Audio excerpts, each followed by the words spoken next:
Fala investidor, fala investidora, e se eu te contasse que um dos relógios mais famosos da história, o Omega Speedmaster, que foi o primeiro relógio aí para a Lua em 1969, tem a ver com os seus investimentos. E se eu te falasse ainda que tem algumas lições que você pode tirar diretamente desse relógio para aplicar no seu portfólio. Não acredita em mim? Gerou alguma curiosidade? Ou acredita muito? Então para essas três alternativas você tem que continuar assistindo esse vídeo que eu vou te contar um pouco sobre a história do Speedmaster e depois como ela se aplica na história da sua jornada de investimentos.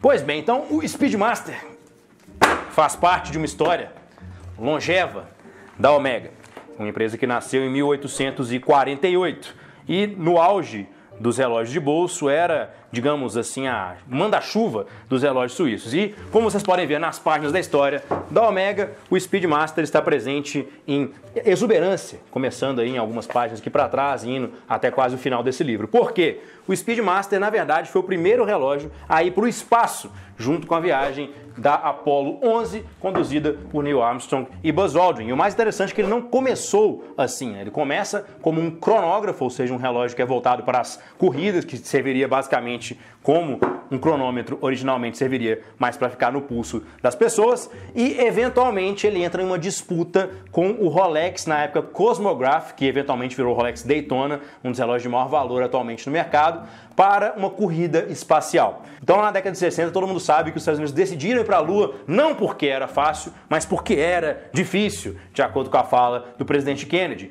E junto com isso eles precisaram de vários equipamentos a serem desenvolvidos, para primeiro colocar um homem em órbita, para dar os primeiros passos no espaço e finalmente para ir para a Lua. Então em 1965 a NASA conduziu uma série de provas para escolher o seu relógio mecânico que iria para o espaço. Mas qual que é a lógica de mandar um relógio mecânico para o espaço? Bom, o mecânico é algo que você pode contar. Como diria meu amigo Gilberto, diretor aqui na Lu, se você precisa de uma trava para algo, se você precisa de algo que não vai falhar, você só pode confiar na tecnologia mecânica, porque ela não depende de bateria, ela não depende de magnetismo, ela não depende de gravidade, ela simplesmente depende do atrito. Então no mecânico você pode confiar. Inclusive isso é muito verdade, dada essa foto que eu estou mostrando agora, de um relógio de bolso de 1940, que foi do meu avô, que eu entrei no meu casamento utilizando, que aconteceu em 2022. Então se um relógio de 1940 de bolso, frágil, ainda funciona bem em 2022, imagina um relógio que foi feito para aguentar a força G das corridas. Então essa foi a aposta da Omega e essa também foi a aposta da Rolex. Em 1965, a Omega se sagrou vitoriosa, competindo não só contra o Rolex Cosmograph, mas o Zenith é o primeiro também, que foi o primeiro cronógrafo automático no mundo dos relógios. A Omega foi selecionada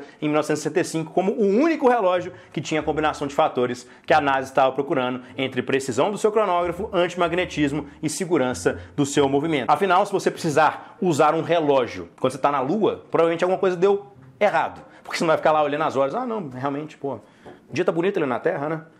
Ô, bacanésimo. Ô, Buzz, e aí? O que você vai arrumar no próximo fim de semana? Não vai ser para isso. Inclusive, esse relógio foi colocado à prova na missão Apollo 13, quando realmente os astronautas precisaram utilizar a função cronógrafo para salvar as suas próprias vidas. Essa missão ficou muito famosa depois do filme com o Tom Hanks, lá em 1994, mas é um caso real, em que uma missão, logo após a missão que tinha ido para a Lua, tentou ir para a Lua novamente e acabou quase virando uma das maiores catástrofes espaciais do século XX. De forma que a nave estava voltando para a Terra e depois de uma série de falhas de combustível e uma série de falhas da espaçonave, eles precisavam queimar exatamente 14 segundos de combustível para entrar de volta na atmosfera terrestre sem um módulo explodir e tendo velocidade suficiente para eles entrarem na atmosfera e chegarem ao lugar em que eles poderiam ser resgatados pela NASA. Então o que eles usaram? O Speedmaster, com o seu cronógrafo contando até 14 segundos, a equipe liderada por Tom Hanks, quer dizer, pelo astronauta-chefe, que o Bruno vai colocar aqui o nome, ela teve uma grande emoção, que talvez eles estivessem esperando. Mas, ao final daqueles 14 segundos,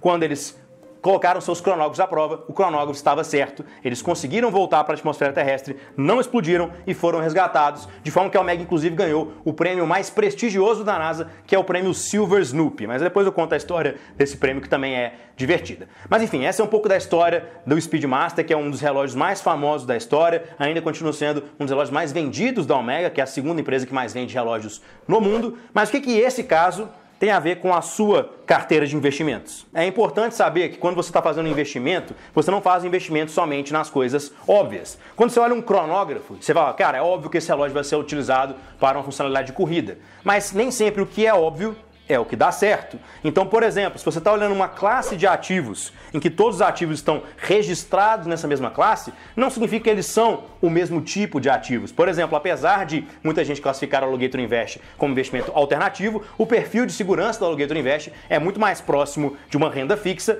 do que de uma renda variável de derivativos, por exemplo. Então, quando você só olha no básico, no óbvio, não chega ainda no segundo ou terceiro nível, você não tem todas as informações. E isso é muito importante na hora da escolha de investimento, assim como foi muito importante para a NASA escolher um relógio que não só fosse preciso, mas que resistisse em alguma medida ao magnetismo e que tivesse um mecanismo que pudesse ser confiado, mesmo no tempo de falha de algum equipamento eletrônico. O segundo ponto em que essa história da Omega se assemelha ao seu portfólio de investimentos é que se você investe de maneira correta, você está se precavendo para o futuro. Como eu já disse num vídeo passado, você não vai ganhar do mercado. Então é muito mais fácil você ter o tempo de mercado do que acertar o timing do mercado. É aquela velha estratégia do Warren Buffett. Você não tem que comprar as suas ações e comprar o seu investimento pensando em acertar o topo ou em acertar o fundo, sendo para comprar ou sendo para vender. Por favor, não compre no topo e venda do fundo. Eu sei que às vezes é inevitável, mas de qualquer forma, é muito mais importante você investir com consistência todos os meses, mês após mês, e eventualmente ter uma situação que alavanque muito os seus investimentos por um momento de mercado ou por um momento dessa empresa, do que é você ficar tentando acertar o timing do mercado toda hora. A pessoa que coloca dinheiro no mercado de investimentos todo mês, seja na renda fixa, seja na Lu Invest, seja em fundo imobiliário ou na bolsa de ações, se ela faz isso ao longo de um período de vários anos, ela vai ter um retorno maior do que a pessoa que faz trocas específicas de ação.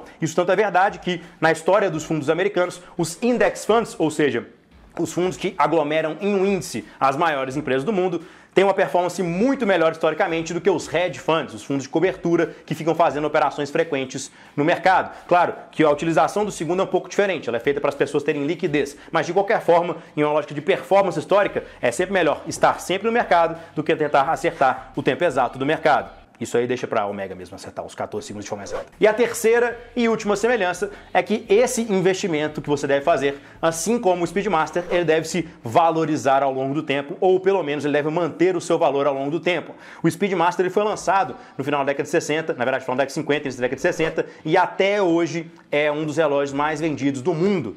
Então, os seus investimentos também têm que ser assim. Como eu já disse também em outro vídeo, não adianta você querer investir em todas as novidades. Vou te dar um exemplo que ilustra bem meu ponto. O Logan Paul, um dos influenciadores mais famosos do mundo, comprou um NFT no ano passado pelo valor de $625 mil. Hoje esse mesmo NFT vale $10. Ou seja, você não pode tentar apostar em tudo que é novo só porque está na modinha, porque às vezes você está um retorno tão negativo que ele vai ficar registrado em algum livro de história por aí e vai acabar tendo um barbudo de terno falando sobre ele num canal do YouTube de investimentos. Moral da história, seja como a Omega, aposte naquilo que vai ser não somente além do óbvio, aquilo que vai perdurar ao longo do tempo e aquilo que vai ter consistência. Isso deve valer não só para o Speedmaster, mas também para os seus investimentos. E se você acredita que o seu portfólio de investimentos ainda não tem esses aspectos, por favor, clique aqui para conversar com um dos nossos consultores e ver se a Alligator Invest faz sentido para você. Então, resumo da ópera: não invista somente naquilo que é o óbvio, naquilo que está na superfície. Seja consistente e busque investimentos que vão perdurar ao longo do tempo. Fazendo essas três coisas, você vai ter uma carteira de investimentos que vai superar a performance de 95% das outras carteiras de investimentos que você vê por aí. Meu nome é Pedro Santana, não deixe de compartilhar também esse vídeo com os seus amigos, curtir, se inscrever e fazer tudo mais que você faria em um vídeo do YouTube que você gostou muito, como por exemplo, compartilhar, comentar, mandar um grande poema exaltando aí a história do Omega nos comentários, tudo que você quiser. Mas não se esqueça, a Alligator Invest está aqui para o longo prazo e você também deveria estar.